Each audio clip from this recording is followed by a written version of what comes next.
It goes without saying that being sick makes you anxious. What is less widely understood is that being anxious makes you sick.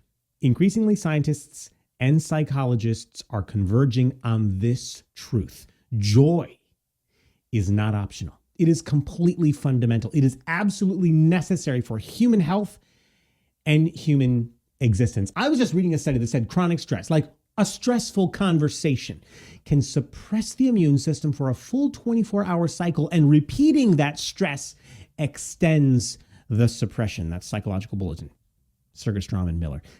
I read another study that pointed out that chronic stress was associated with less effective suppression of inflammatory cytokines. That's a fancy way of saying stress goes up, inflammation goes up. And of course, where inflammation goes, disease follows. That's the American Psychological Association. Anxiety literally affects 18% of US adults that we know of, not including children.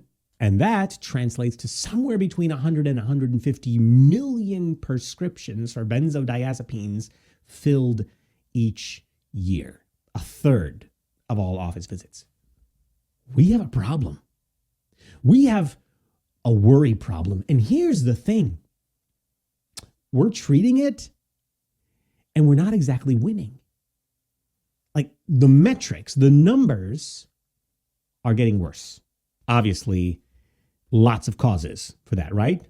There's culture and social media and peer pressure. And then there's environmental toxicity and inflammation wreaking havoc with our neurotransmitters. And there's methylation issues. And there's mineral imbalances like copper and zinc. And there's endocrine dysfunction and cellular metabolic disruption. And not to mention the fact that the world we live in is just a scary place sometimes. But I say again, we're not exactly winning.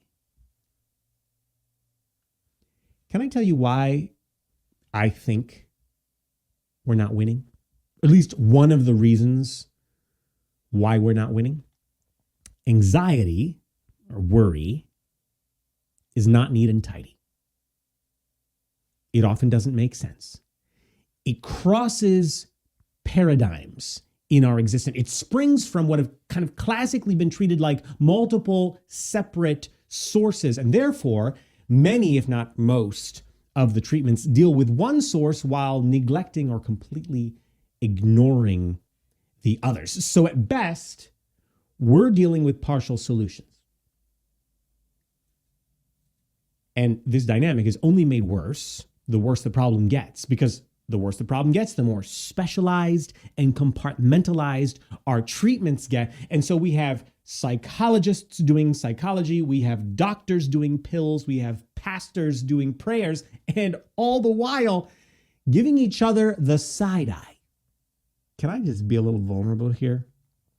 My background before I started studying natural medicine is biblical counseling. That's already a fusion of two different worlds. That's cognitive behavioral therapy and psychology meets scripture and salvation. Those two worlds already have enough catfights as it is. But one of the reasons why I started into my PhD, this whole natural medicine journey, is that I realized that if you're toxic, or if you're metabolically off, or if your endocrine system is shot, or your nervous system is compromised, you sometimes don't even have the capacity to engage in the process of cognitive behavioral therapy. It's like the brain doesn't respond. It doesn't follow the rules.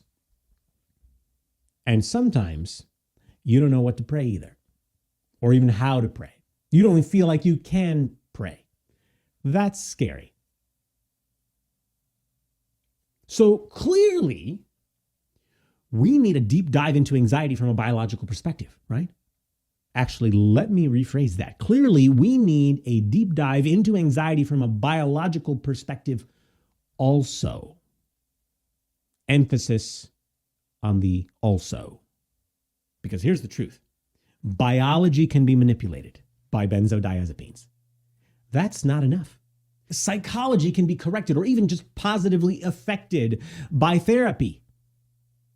That's also not enough.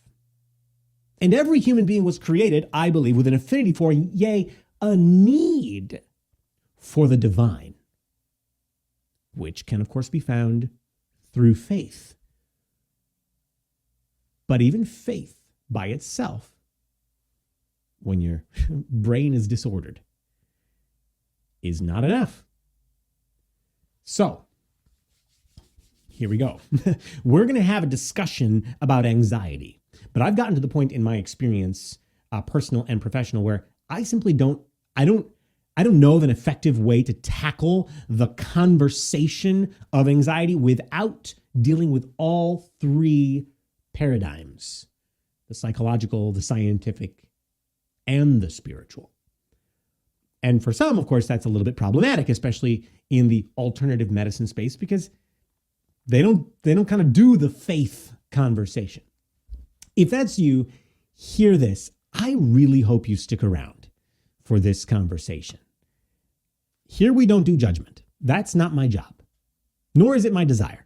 In fact, I hate judgment. I hate judgmentalism. So what we're going to do is not pass out judgment. What we're going to do is cross-reference and validate the very best information from each of the three paradigms, and then make sure it stacks up with the others.